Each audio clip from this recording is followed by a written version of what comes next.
Hello नमस्कार दोस्तों। आज की इस वीडियो लेक्चर के अंदर हम पढ़ने वाले हैं चैप्टर 8 त्रिकोणमिति परिचय का सेकंड पार्ट।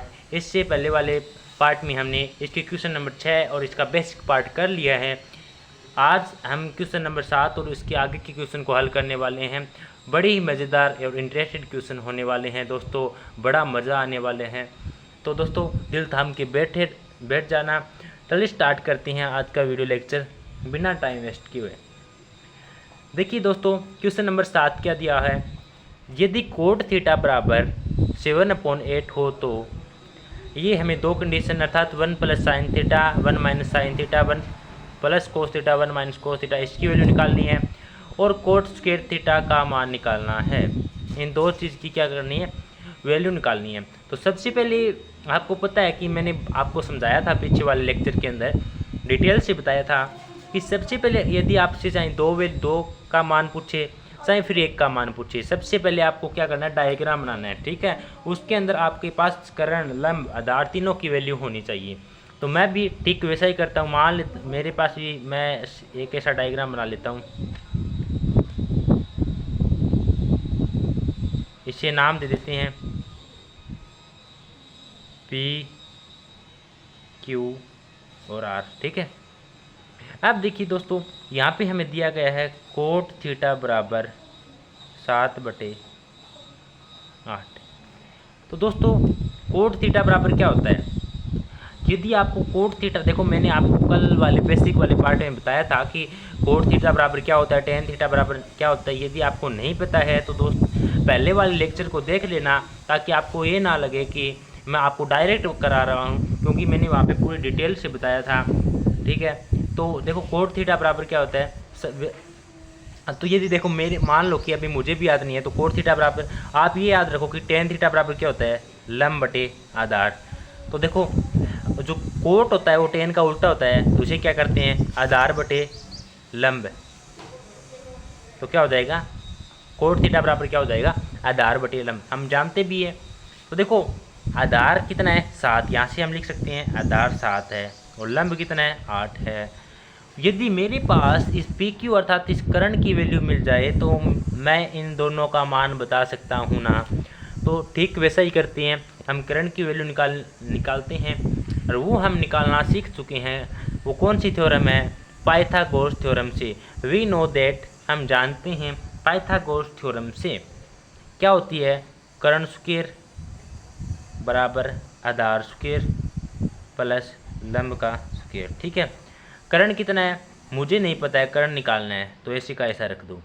आधार कितना है, 7 है, 7 का स्क्वायर कर दो, प्लस लंब कितना है, 8 है तो 8 का स्क्वायर कर दो। कर्ण का स्क्वायर कितना होता है, सॉरी कर्ण स्क्वायर निकालना है, 7 का स्क्वायर 49 प्लस 8 का स्क्वायर 64। 49 और 64 कितना होता है, 113। तो कर्ण स्क्वायर बराबर कितना आ गया, 113। यदि मैं स्क्वायर को हटाता हूँ तो इधर क्या लग जाएगा, √ लग जाएगा। ठीक है, तो यहाँ से मेरे पास कर्ण की वैल्यू क्या निकल के आ जाती है, √ 113। तो देखिए आपको √ को देखकर घबराना नहीं है, 113। अब देखो मेरे पास लंब की वैल्यू आ गई है, आधार की भी आ गई है, कर्ण की आ गई है। अब मैं इनका मान आसानी से निकाल सकता हूँ। तो क्या निकालना है हमको, देखो हमें ये निकालना है, मैं लिख लेता हूँ यहाँ पे क्या निकालना है, 1 + sin theta into 1 - sin theta upon में क्या है, 1 + cos थीटा 1 - cos थीटा। ये चीज़ अपन को लेके आनी है। ठीक है, तो इसके लिए देखो पहले हमें पता है कि sin थीटा भी चाहिएगा, cos थीटा भी चाहिएगा। तो अलग से sin थीटा और cos थीटा की वैल्यू निकाल के रखते हैं। देखो sin थीटा बराबर क्या होता है दोस्तों, हम जानते हैं पीछे वाले लेक्चर के अकॉर्डिंग sin थीटा बराबर क्या होता है, लंब बटे कर्ण। ठीक है, तो लंब कितना है यहाँ पे मेरे पास 8 है। दोस्तों यदि फिर भी आपको समझ में नहीं आ रहा कि क्या कर रहे हो तो आप एक बार कमेंट कर देना, और आपको 100% पहले वाला लेक्चर देख के समझ में आ जाएगा। तो देखो लंब कितना है, 8 है और कर्ण कितना है, √ 113। ठीक है, इसी प्रकार कोस थीटा भी जरूरत पड़ेगी हमें, कोस थीटा भी निकाल लेते हैं। कोस थीटा क्या होता है, कोस थीटा देखो आपको ऐसे याद नहीं रहता तो डायरेक्ट याद रखो लाल बटे कक्का। मैंने आपको शॉर्ट फॉर्म याद रखने के लिए बताया था। देखो ये साइन का होता है, ये कोस का होता है और ये टेन का, तो हमें कोस का चाहिए। तो कोस क्या होता है, आधार बटे करण। आधार कितना है 7 और करण कितना है √ 113। अब देखो मेरे पास साइन की वैल्यू आ गई, कोस की वैल्यू आ गई। अब तो देखो मैं इसके अंदर रख सकता हूँ ना। तो चलो उससे पहले देखो कि आपको पता होगा a + b और a - b बराबर क्या होता है। हाँ वी नोट दैट, हम जानते हैं कि a + b a - b बराबर क्या होता है, a² - b²। हम छोटी क्लासों से पढ़ते आ रहे हैं। a² - b² का फॉर्मूला क्या होता है, a + b और a - b। ठीक ऐसा ही है हमारे पास जो फंक्शन दिया हुआ है वो है a + b a - b। इसको मैं क्या लिख सकता हूँ, a² - b² लिख सकता हूँ ना, अर्थात a² minus sine square theta लिख सकता हूँ ना।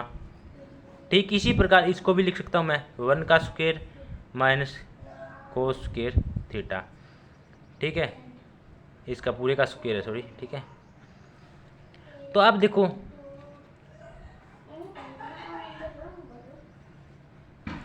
1, देखो ये आ गया, ये हमारे पास इससे प्राप्त हो गया। अब देखो मेरे पास साइन की वैल्यू है, कोस की वैल्यू रख दो। 1 माइनस साइन की वैल्यू कितनी आई थी मेरे पास, 8/√13।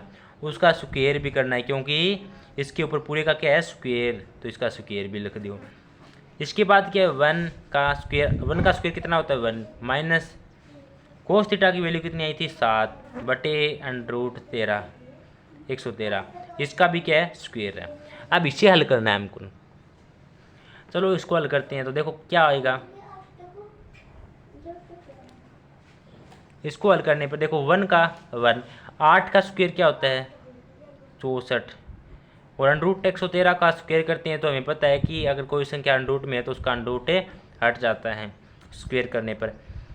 अब देखो 1 का 1, 7 का स्क्वायर करते हैं तो 49 49 और √113 का स्क्वायर करेंगे तो √113।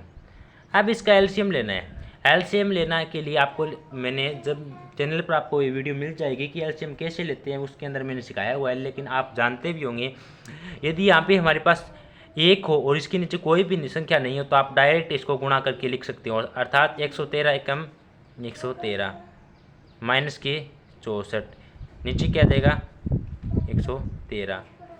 इसी प्रकार सॉरी ये स्क्वायर √ हट जाएगा, स्क्वायर करेंगे तो 113 एकम 113 माइनस का 49 और नीचे क्या जाएगा 113। अब देखो 113 से 113 कट जाएगा, 113 में से 64 गया, कितना बचता है दोस्त, 113 में से 64 घटाएंगे तो कितना बचता है दोस्त 9 और यहाँ पे 4, देखो 49 बच गया। कितना गया 49 बच गया। इसी प्रकार यदि 113 में से 49 घटाते हैं तो क्या बचता है 64। तो इस प्रकार इसकी वैल्यू क्या निकल के आ जाती है 49/64। तो इस प्रकार दोस्त इसको हल करना था। अब इसका सेकंड पार्ट भी है कोट स्क्वायर थीटा। क्या है कोट स्क्वायर थीटा, क्या डिफाइन करना है, हमें डिफाइन करना है कोट स्क्वायर थीटा। अब देखो ये ज्ञात करना है तो कोट स्क्वायर थीटा को तो मैं कोट थीटा का भी होल स्क्वायर लिख सकता हूँ ना। ऐसा मैंने क्यों किया, क्योंकि मुझे पता है कि मैं कोट की वैल्यू तो यहाँ से निकाल के लेके आ सकता हूँ। तो यहाँ से कोट थीटा बराबर क्या होता है, देखो ये tan का होता है लंब बटे आधार, तो कोट का क्या हो जाएगा आधार बटे लंब। तो कोट थीटा बराबर हम जानते हैं आधार बटे लंब। ठीक है दोस्तों, तो आधार कितना है मेरे पास 7 है और लंब कितना है 8 है। तो कोट थीटा बराबर हमारे पास 7/8 निकल के आता है। तो कोट थीटा की वैल्यू मैं यहाँ पे आके रख देता हूँ। तो देखो कोट थीटा बराबर 7/8 और इसका क्या है होल स्क्वायर। सब 7 का स्क्वायर करते हैं तो 49 और 8 का स्क्वायर करते हैं तो 64 और यही इसका क्या है आंसर। बिल्कुल ईजी सा क्वेश्चन है दोस्त, आसानी से हो जाएगा। बस आपको जिज्ञासा और करने की इच्छा हो तो सब कुछ हम कर सकते हैं दोस्तों। अब चलते हैं नेक्स्ट क्वेश्चन पर। यदि क्वेश्चन समझ में आया तो कमेंट करके ज़रूर बता देना। अब चलिए चलते हैं नेक्स्ट क्वेश्चन नंबर 8 पर। तो दोस्तों ये रहा आपका क्वेश्चन नंबर 8 है। बिल्कुल इजी क्वेश्चन है, देखिए बड़ा ही मज़ेदार और इम्पोर्टेंट क्वेश्चन है। देखिए चलिए हल करते हैं। क्या दिया है, 3 कोट ए बराबर 4 हो तो जांच करें 1 माइनस टेन स्क्वेयर ए 1 प्लस टेन स्क्वेयर ए बराबर कोस स्क्वेयर ए माइनस साइन स्क्वेयर ए। क्या करना है, जांच करने का मतलब इसको सिद्ध करना है कि ये इसके बराबर है या नहीं है, अर्थात जो इसकी वैल्यू आएगी वो इसकी वैल्यू के बराबर है या नहीं। यदि बराबर है तो हम लिख देंगे कि ये सही है, अन्यथा हम लिख देंगे ये गलत है। ठीक है दोस्तों, अब तो आपको भी लगने लग गया होगा कि ये तो सेम से क्वेश्चन आ रहे हैं, ये तो बिल्कुल ईजी है, ट्रिग्नोमेट्री बिल्कुल ईजी होती है। यदि दोस्त आप इंटरेस्ट के साथ किस क्वेश्चन को हल करेंगे तो आपको बिल्कुल ईजी लगेगा। यदि आप बोरिंग होकर उसको दबाव मानकर हल करेंगे तो वो कभी आप नहीं समझ पाएंगे लाइफ में, और वो आपका दबाव बनकर रह जाएगा। तो चलिए 3 कोट ए बराबर 4 है, तो हमें पता है इसको किस प्रकार हल करते हैं। हमें कोट ए को अकेला रखना है। कोट ए बराबर क्या आ जाएगा, यहाँ पे 4 है और 3 मल्टीप्लाई में इधर आएगा तो डिवाइड में, यहाँ से क्या आ जाएगा, कोट ए बराबर 4/3 आ जाएगा। ठीक है, 4/3 आ गया। और अब हम यह भी जानते हैं कि कोट बराबर क्या होता है, कोट बराबर आधार बटा लंब होता है। कोट बराबर आधार बटा लंब होता है। तो आपको पता है हमें डायग्राम की भी आवश्यकता होगी, तो चलिए डायग्राम भी बना देते हैं। पी, ठीक है, डायग्राम की भी आवश्यकता होगी। तो देखिए इसमें आधार कितना है, ये आधार है कितना है, 4 है। लंब कितना है, 3 है, लंब 3 है। तो अब देखिए दोस्तों, यदि मुझे कर्ण का पता चल जाए तो मैं क्या कर सकता हूँ, मैं इसकी वैल्यू निकाल सकता हूँ। तो चलिए कर्ण का पता करते हैं। वही सेम आपको लिखना है, पाइथागोरस थ्योरम लिखनी भी है। पाइथागोरस थ्योरम क्या होती है, ठीक है, पूरी पाइथागोरस प्रमेय से, ठीक है, पाइथागोरस से प्रमेय से क्या होती है, कर्ण स्क्वायर बराबर आधार स्क्वायर प्लस लंब स्क्वायर। ठीक है, कर्ण कितना है, कर्ण हमें निकालना है तो कर्ण स्क्वायर ऐसे का ऐसे रख देते हैं। ठीक है, आधार कितना है, 4, इसका स्क्वायर प्लस लंब कितना है, 3 का स्क्वायर। कर्ण स्क्वायर का कर्ण स्क्वायर, 4 का स्क्वायर 16 हम जानते हैं, 3 का स्क्वायर 9। ठीक है, 16 9 कितना होता है, 25। और यहाँ पे आ गया कर्ण स्क्वायर, जब स्क्वायर हटाएंगे तो इधर क्या लग जाएगा, अंडर लग जाएगा। तो 25 का अंडर हम जानते हैं कितना होता है, 5। तो यहाँ से मेरे पास कर्ण की वैल्यू क्या निकल के आ जाती है दोस्तों, 5 आ जाती है। तो देखिए दोस्तों, हम ये बार बार ये प्रोसेस कर रहे हैं, कर्ण स्क्वायर, आधार स्क्वायर, लंब स्क्वायर, आपको समझ में आ गया होगा कि के का मान क्या आ गया, 5 आ गया। ठीक है दोस्तों, अब हमें पता है कि हमें तो ये निकालना है। तो इसमें पहले ये देखो कि इसमें हम जब प्रवेश करेंगे तो हमें किस किस से मुकाबला करना पड़ेगा, किस किस से हमारा सामना होगा। तो मुझे जैसे इसके ऊपर नज़र डालता हूँ तो मुझे लगता है कि मुझे एक तो tan A की तो कतई आवश्यकता होगी, और एक cos A भी चाहिए और एक sin A भी चाहिएगा। यदि मेरे पास ये 3 वैल्यू हो तो मैं इसको आसानी से हल कर सकता हूँ। तो बस इंतजार किस बात का, tan A लेके आना है और cos A और sin A। तो चलिए सबसे पहले क्या लेके आते हैं, tan A। tan A बराबर हम जानते हैं लंब बटे आधार होता है। लंब कितना है दोस्तों, 3, आधार कितने हैं, 4। तो चलिए एक वैल्यू तो आ जाती है हमारे पास। ठीक उसी प्रकार cos A की भी वैल्यू निकालने की कोशिश करता हूँ मैं। cos A की वैल्यू क्या है, cos A बराबर क्या होता है दोस्तों, cos A बराबर हम जानते हैं आधार बटे कर्ण होता है। ठीक है, अर्थात आधार कितना है, 4, कर्ण कितना है, 5। इस प्रकार अब देखिए हम साइन की भी वैल्यू निकालनी है, हमें साइन की भी चाहिए। तो साइन ए की वैल्यू कितनी हो जाएगी, साइन ए बराबर क्या होता है, लंब बटे कर्ण। लंब कितना है, 3, कर्ण कितना है, 5। ठीक है दोस्तों, इस प्रकार मेरे पास tan A, cos A, sin A। अब हम इससे आसानी से मुकाबला करके जीत सकते हैं। तो दोस्तों देखिए, चलिए अब इससे हम मुकाबला करते हैं। क्या है, लिख लेता हूँ पहले मैं एक साइड, 1 माइनस टेन स्क्वायर ए 1 प्लस टेन स्क्वायर ए बराबर कोस स्क्वायर ए माइनस साइन स्क्वायर ए। ठीक है दोस्तों, अब देखिए जो वैल्यू हो इसके अंदर रख देता हूँ मैं।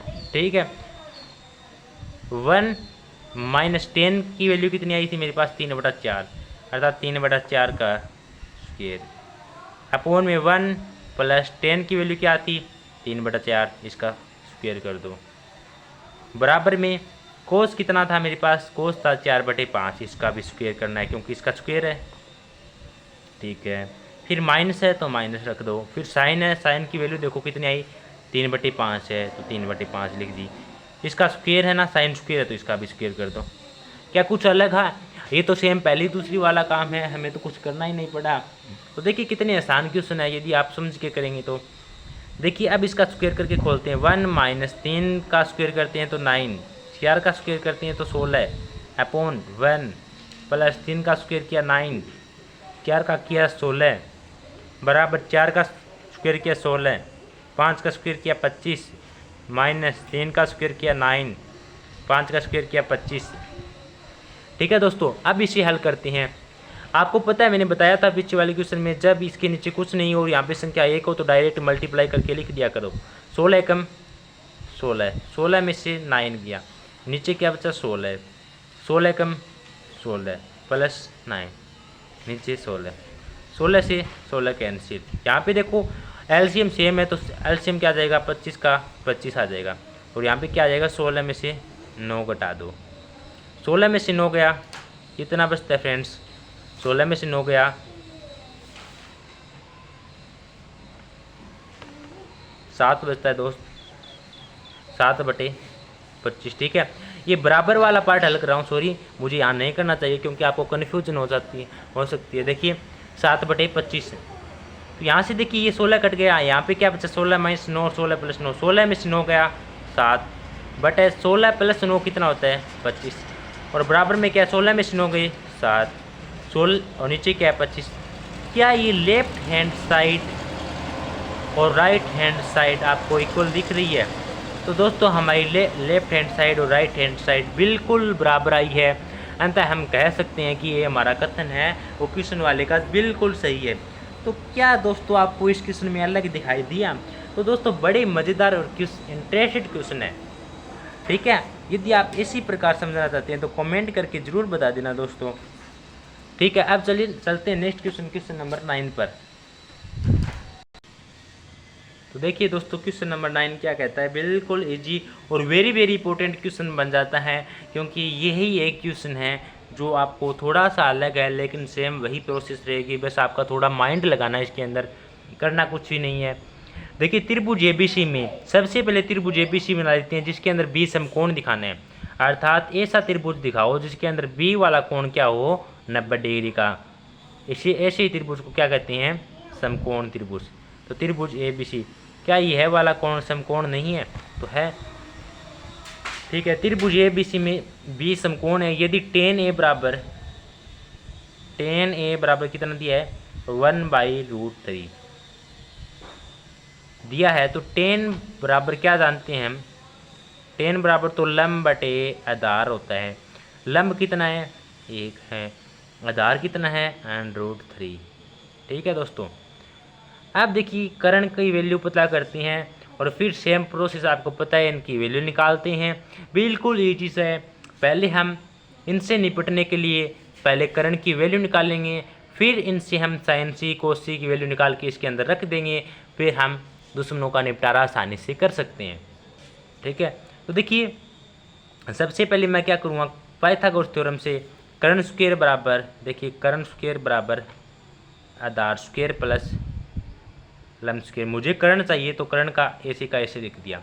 आधार कितना है मेरे पास √3 का स्क्वायर प्लस लंब कितना है 1 है तो 1 का स्क्वायर कर दिया। ठीक, कर्ण स्क्वायर √3 का स्क्वायर करते हैं तो पता है √ हट जाएगा, ओनली 3 आ जाएगा, प्लस 1 आ जाएगा। कितना हो गया 3 और 1 4। तो देखो के स्क्वायर बराबर 4 है, तो जब स्क्वायर को उठाते हैं तो आपको पता है यहाँ पे √ लग जाएगा, और √4 का √ हम जानते हैं कितना होता है 2 होता है। तो इस प्रकार के की वैल्यू मेरे पास क्या निकल के आ जाती है 2। अब देखिए पहला काम क्या कर लिया हमने, कर्ण की वैल्यू पता कर ली। अब मेरे पास लंब की भी वैल्यू है, आधार की भी वैल्यू है, कर्ण की भी वैल्यू है। अब मैं क्या करता हूँ, सबसे पहले वह चीज़ लिखता हूँ जो ज्ञात करनी है। मुझे क्या ज्ञात करनी है साइन ए। देखिए मुझे देखिए साइन ए की जरूरत पड़ेगी, कोस सी की जरूरत पड़ेगी, कोस ए की जरूरत पड़ेगी और साइन सी की जरूरत पड़ेगी। सबसे पहले मैं क्या करता हूँ, इस एंगल से साइन ए की वैल्यू निकालता हूँ। साइन ए, देखिए कौन कौन सा है ए, तो इस बार थीटा कौन सा हो जाएगा, ये वाला कोण, अर्थात थीटा कौन सा है, ए है, तो इसके सामने वाली भुजा क्या हो जाएगी, ये क्या हो जाएगा आपका लंब, और ये क्या हो जाएगा आपका आधार। किसके लिए है, कोण ए के लिए, जहाँ ए कोण मिले वहाँ ए यही चलेगा, ठीक है। साइन ए के बराबर क्या होता है, लंब बटा करण, तो साइन लंब कितना है √3, करण कितना है 2, ठीक है। इसी प्रकार देखो जो ए वाले है वो निकाल लेते हैं, कोस ए भी निकाल लेते हैं, कोस ए बराबर कितना है,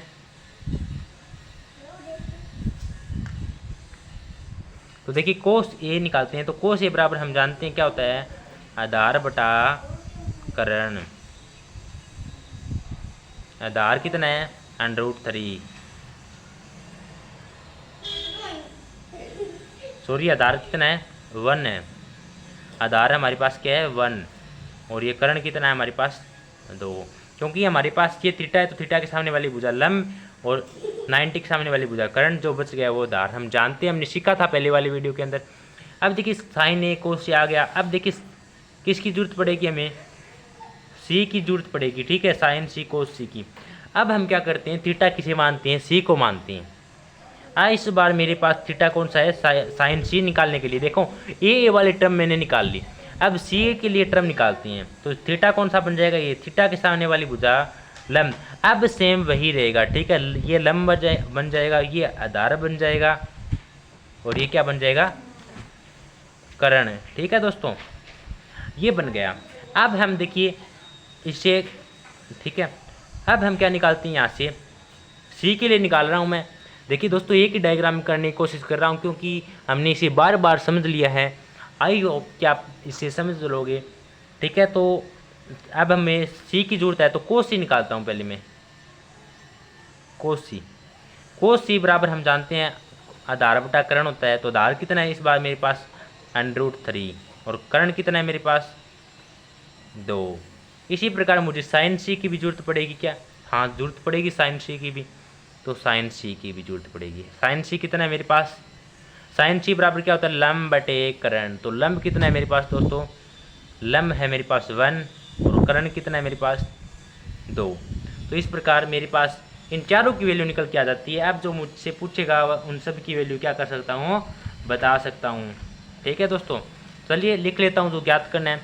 सबसे पहले फर्स्ट वाला टर्म लिखते हैं, देखिए क्या है, साइन ए कोस सी प्लस कोस ए साइन सी, ठीक है। तो देखो साइन ए कहाँ दिख, साइन ए आपको यहाँ दिख रहा है, साइन ए की वैल्यू क्या है, एंड साइन ए की वैल्यू √3/,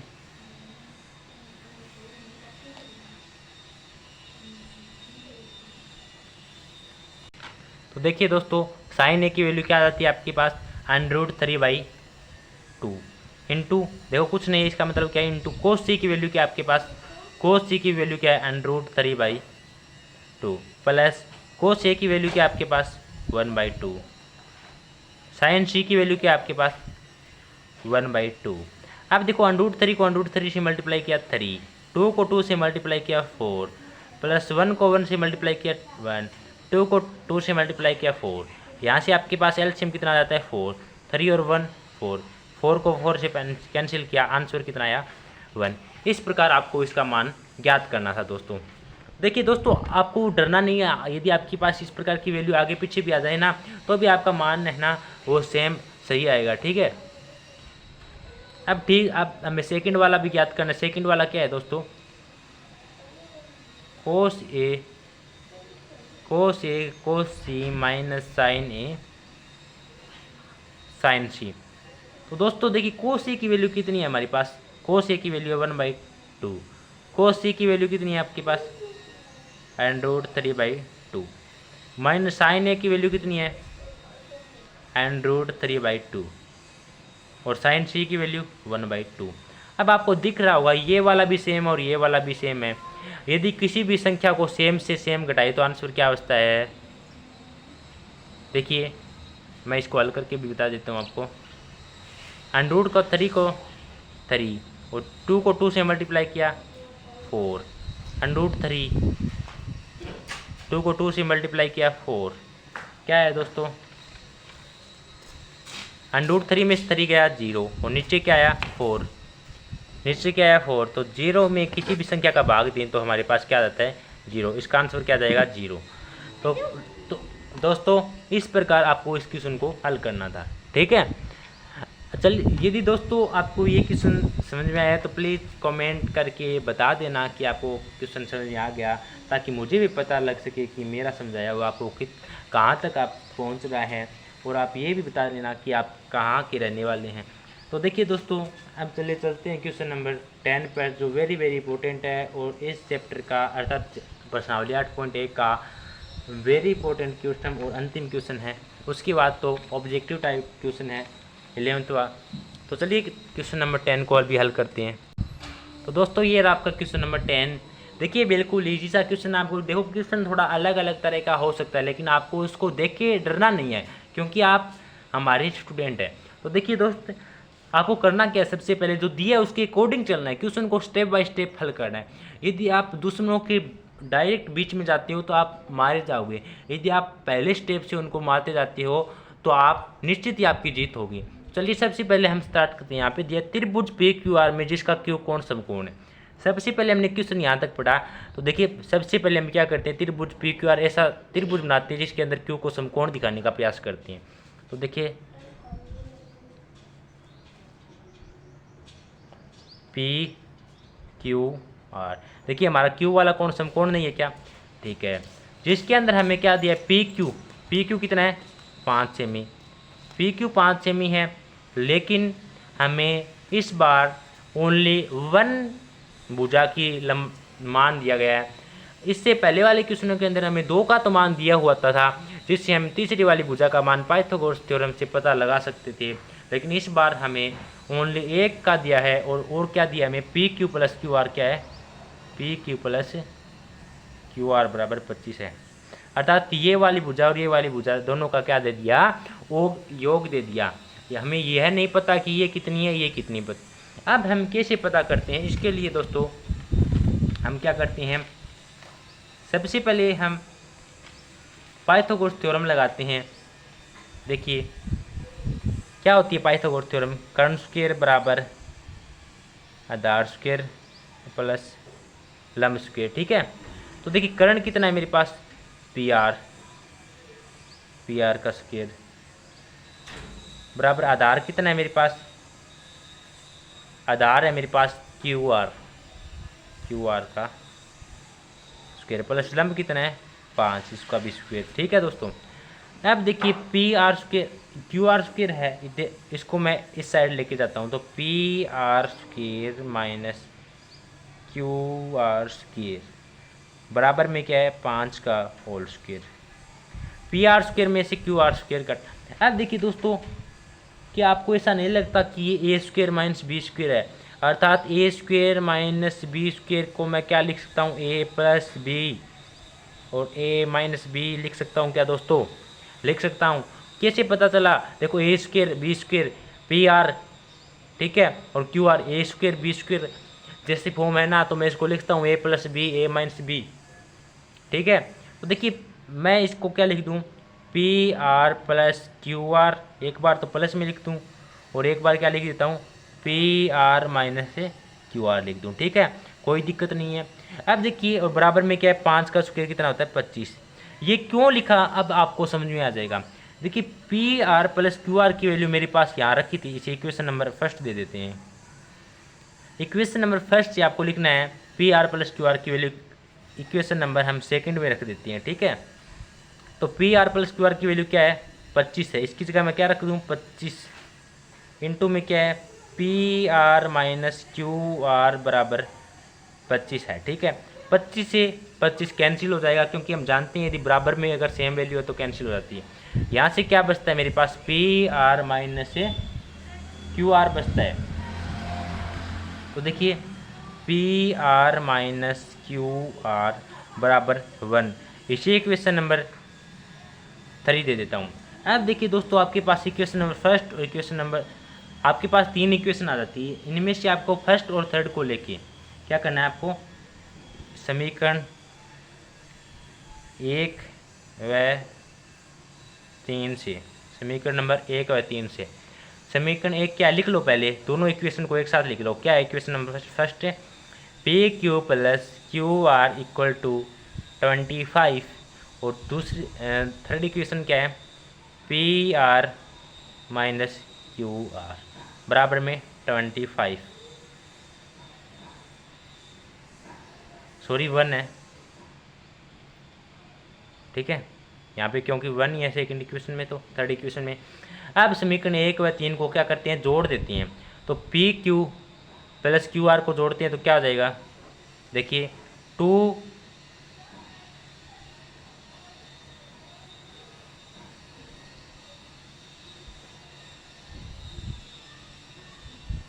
सॉरी यहाँ पे क्या है, पी आर है, सॉरी हमारे पास क्वेश्चन के अंदर यहाँ पे पी क्यू नहीं है, पी आर है, ठीक है, मिस्टेक हो गई छोटी सी। देखिए तो यहाँ पे भी क्या आएगा, पी आर है, तो पी आर और पी आर क्या हो जाएगा, 2 पी आर, और ये कैंसिल हो जाएगा, ठीक है। तो 25 और क्या हो जाएगा, 26, या इस प्रकार मेरे पास 2 पी आर बराबर 26 आ जाता है। तो यहाँ से 2 मल्टीप्लाई में है, इधर जाएगा तो डिवाइड में, 26 में 2 का भाग लगाते हैं तो क्या आ जाएगा, 13। ये किसकी वैल्यू आ गई, पी आर की वैल्यू आ गई, ठीक है। वो पी आर की वैल्यू में देखो, वो डायग्राम ये रहा आपके पास, पी आर की वैल्यू आई है, पी आर कहाँ दिखाई रहा है, पी आर कितना आ गया आपके पास, 13 आ गया। अब आपके पास ये वैल्यू आ गई। अब आपको क्यू आर की भी वैल्यू निकालनी है, तो देखिए क्यू आर की वैल्यू निकालती हैं। क्यू आर की वैल्यू कैसे निकालती हैं, यदि हमारे पास पी आर की वैल्यू आई है, वो यदि हम इक्वेशन नंबर 3 में रख देते हैं तो हमारे पास क्या आ जाते हैं, क्यू आर की वैल्यू निकल के आ जाती है। चाहे फर्स्ट में रख दो, चाहे थर्ड में रख दो, हम थर्ड में रखते हैं, लिख देना पी आर की वैल्यू, पी आर की वैल्यू इक्वेशन 3 में रखने पर, ठीक है। तो इक्वेशन नंबर 3 क्या है, P R minus Q R बराबर 1 है। तो देखिए मैं लिख लेता हूँ, P R minus Q R बराबर 1, यह इक्वेशन है। तो पी आर की जगह क्या रखना है, 13, देखो पी आर की जगह 13, फिर माइनस है तो माइनस क्यू आर बराबर में 1। अब देखिए ये माइनस का क्यू आर, मैं इसको इस साइड ले जाता हूँ, क्यू आर, ये प्लस का 1 इधर आएगा तो माइनस का 1, और यहाँ पे 13 है, 13 में से 1 गया, ये प्लस का 1 इधर आ जाए, 13 में से 1 गया 12, और क्यू आर की वैल्यू क्या निकल के आ जाती है, 12, ठीक है। इस प्रकार आपके पास क्यू आर की वैल्यू निकल के आ जाती है। 2 कितनी आती है आपके पास, 12। अब ये डायग्राम मैं नीचे बना लेता हूँ, ठीक है। देखिए यहाँ बनाती है डायग्राम,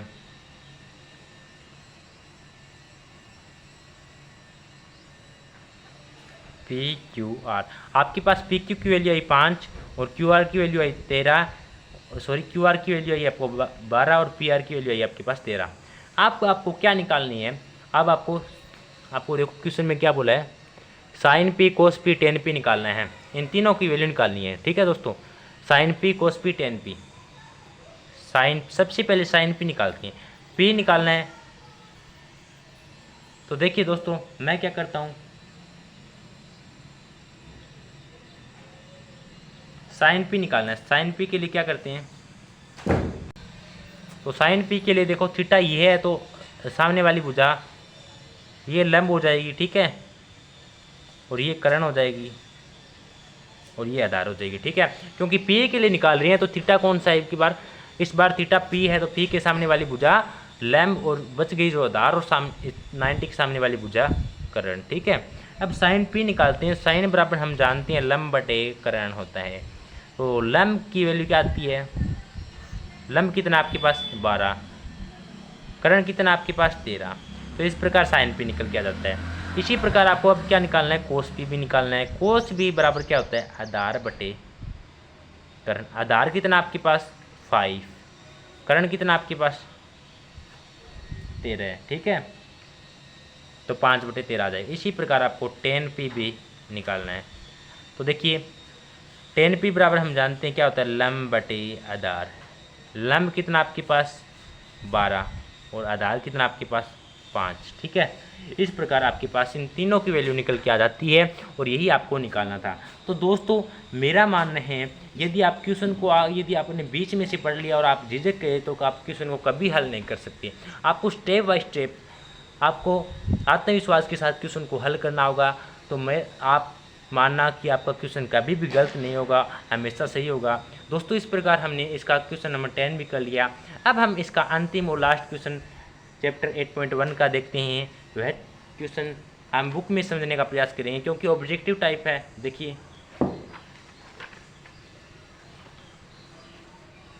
क्वेश्चन नंबर 8 क्या कहता है, सॉरी 11 नंबर क्वेश्चन क्या कहता है कि बताइए निम्नलिखित कथन सत्य है या असत्य है। ठीक है, तो इसके लिए आपको क्या करना है, सबसे पहले आपको क्या 10a का मान सदैव 1 से कम होता है क्या, आपको यह बताना है कि 10a का मान सदैव 1 से कम होता है। तो आपका जवाब होगा नहीं। हमने त्रिभुज बनाए, उसके अंदर हमारे पास 10a का मान 1 के बराबर भी आया, तो हम कह देंगे कि 10a का मान 1 से कम नहीं होता, अर्थात यह कथन क्या होता है, असत्य। ठीक है, इसी प्रकार कोण ए के किसी मान के लिए सेक ए बराबर क्या होता है, 12/5। देखिए 12/5 कहता है। सेक ए बराबर क्या होता है, आप बता सकते हैं मुझे। देखिए सेक ए बराबर, देखिए हम जानते हैं लाल बटा कक्का होता है, तो सेक का ये होता है कर्ण बटे आधार। सेक के बराबर होता है कर्ण बटे आधार। कर्ण 12 है और आधार कितना है, 5 है। तो देखिए आपको पता है कि कर्ण बड़ा होता है और आधार छोटा होता है, अर्थात कोण ए के किसी मान के लिए यह हो सकता है, अर्थात ये क्या है, सत्य है। इसी प्रकार कोण ए के कोसेंट के लिए प्रयुक्त एक क्या कहता है, कोण ए किसी ए के कोसेंट के लिए प्रयुक्त एक सचित्र रूप है। तो इसके लिए क्या हो जाएगा दोस्तों, क्या कोस ए कोण के लिए होता है, तो आपका जवाब होगा नहीं, क्योंकि कोस ए तो कोसाइन का होता है। कोस ए किसका होता है, कोसाइन का, और कोसेंट किसका होता है, कोसेक के लिए होता है। ठीक है, तो ये भी इसका क्या हो जाएगा, गलत हो जाएगा। कोट ए का गुणफल होता है, इसने पूछा है कोट ए और ए का, अर्थात तो थीटा है ना, उसका क्या गुणफल हो सकता है, तो आपका जवाब होगा नहीं। थीटा का आपस में कभी गुणनफल नहीं होता है। मैंने लिखा थीटा स्क्वायर, तो इसका गुणनफल नहीं होता है। किसी भी कोण थीटा के लिए साइन 4/3 होता है क्या, तो देखो साइन बराबर हम जानते हैं कि लंब बटा कर्ण, तो लंब कितना है 4 और कर्ण कितना है 3। तो आप ये बताओ कि मेरे पास आपकी देखो मान लो कि ये बन गया डायग्राम। लंब कितना है, ये बोल रहा है कि लंब है आपके पास 4 और कर्ण कितना है आपके पास 3। एक बात बताओ कि ये तो कितनी बड़ी भुजा है और ये छोटी भुजा है, ये वाली भुजा इससे बड़ी होनी चाहिए या फिर छोटी, तो हमारी ये वाली भुजा छोटी होना चाहिए।